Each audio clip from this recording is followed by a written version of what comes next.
अस्सलाम वालेकुम दोस्तों। आज हज़रत इमाम अहमद बिन हम्बल के बारे में बात करते हैं।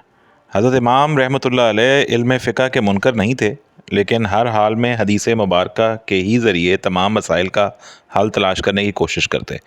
इस नुक्ता नज़र ने आपको मुहद्दिसीन कराम के करीब तर कर दिया था। नतीजतन आप काज़ी अबू यूसुफ़ रहमतुल्लाह अलैह की मजलिस से निकल कर बगदाद के नामवर इमाम हदीस हज़रत हशीम बिन बशीर रहमतुल्लाह अलैह की खिदमत में हाज़िर हुए। इस वक्त आपकी उम्र 16 साल थी। हज़रत इमाम रहमतुल्लाह अलैह ने हशीम के अलावा उमैर बिन अब्दुल्लाह रहमतुल्लाह अलैह और अब्दुर्रहमान बिन महदी रहमतुल्लाह अलैह से भी हदीसें सुनी, मगर बुनियादी तौर पर आप हशीम रहमतुल्लाह अलैह ही के ज़ेर असर थे। 4 साल तक दर्स के ये सिलसिला जारी रहा। बिलाखिर जब हशीम का इंतकाल हो गया तो आप बगदाद की हदूद से निकले और तलब हदीस के सिलसिले में अपने तवील सफ़र का आगाज़ किया। हज़रत इमाम रहमतुल्लाह अलैह सबसे पहले बसरा तशरीफ़ ले गए, फिर हिजाज़ मुक़द्दस की जानिब रवाना हुए। इसके बाद मंजिलें तय करते हुए यमन पहुँचे। कूफे में भी क़याम किया। आपकी दिली तमन्ना थी कि रे भी तशरीफ़ ले जाएं ताकि जरीर बिन अब्दुल हमीद रहमतुल्लाह अलैह से हदीसों की समात कर सकें। आप इन बुज़ुर्ग से बगदाद में फैज़याब नहीं हो सके थे। अगरचे आप इस मुलाकात की शदीद ख्वाहिश रखते थे, लेकिन गर्दिश हालात के बायस अपने इरादों को तकमील तक ना पहुँचा सके। इक़्तिसादी बदहाली ने आपको इस सफ़र का मौका फ़राहम नहीं किया।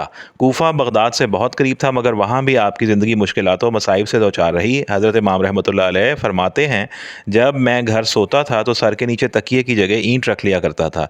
इसी तरह रे के सफ़र के मुतालिक आप ही का बयान है कि अगर मेरे पास चंद दिरहम होते तो मैं भूखा रहकर भी रे का सफ़र ज़रूर इख्तियार करता और जरीर बिन अब्दुल हमीद रहमतुल्लाह अलैह के नूरे इल्म से अपने दिलो दिमाग को ज़रूर रोशन करता, लेकिन इस वक्त मेरे पास कुछ भी ना था। इन मुसलसल वाक़यात से अंदाज़ा होता है कि हज़रत इमाम अहमद बिन हम्बल रहमतुल्लाह अलैह इल्म के रास्ते में तकलीफ़ें बर्दाश्त करने के लिए किस कदर पुरजोश नज़र आते थे।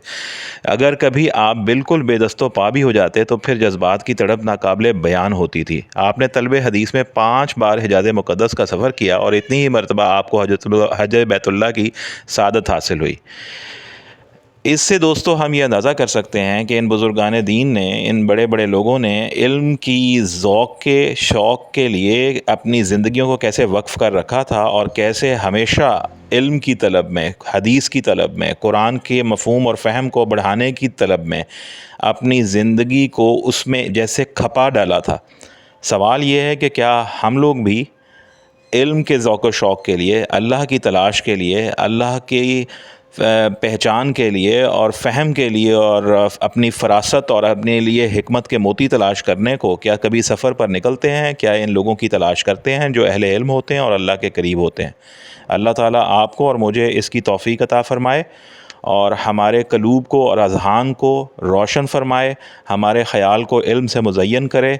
इसके साथ ही जाते जाते मैं ख़ुद से और आपसे एक सवाल करना चाहता हूँ कि क्या आज हदीस का तमाम डेटाबेस हमारे पास कुतुब की शक्ल में और इंटरनेट एप्लीकेशंस की शक्ल में मौजूद है या नहीं?